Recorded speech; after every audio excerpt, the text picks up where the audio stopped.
First tonight, 5 dozen people were forced to leave a manufacturing plant on the west side after a battery caught fire. Good evening. Thanks so much for joining us. I'm Jeannie Blaylock. And I'm Anthony Austin. So we know that Jacksonville Fire Rescue has been working all day to get this fire out. And we want to check in now with Zach Wilcox. He's joining us live from that factory off of I-10 near Baldwin. And Zach, I know you just heard from fire officials that this fire is now out. Yeah, Anthony, I mean, the biggest news to report is that of those 60 employees who had to be walked out of the building at 7 in the morning, none of them were injured. So then the attention really shifted to getting that fire out.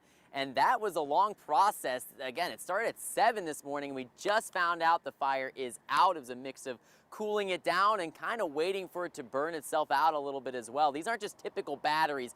They're massive. They're used for telecommunication, aerospace, so it's sort of fueling its own flame. And we heard from the chiefs why this was such a complicated endeavor today.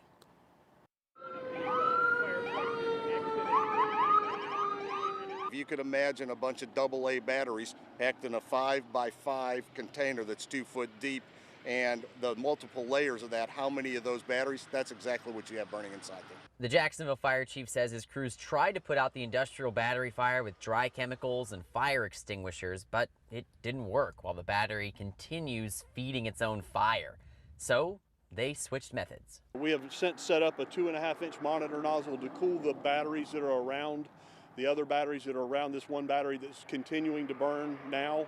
Our crews went in and moved all of the batteries that were closest to the affected battery back to try to keep them from igniting. The department says the 20,000-pound battery has kept a steady flame, never exploding, but also filling the building with flammable hydrogen gas. The recommendation is to actually put it in a dump tank and submerge it. But of course, you know, your electric vehicles, this type of battery and all that, they don't have anything like that to be able to facilitate that. 100 firefighters all on the scene waiting for the dangerous battery to run out of juice. This fire continues to burn, and it's going to continue to burn for hours.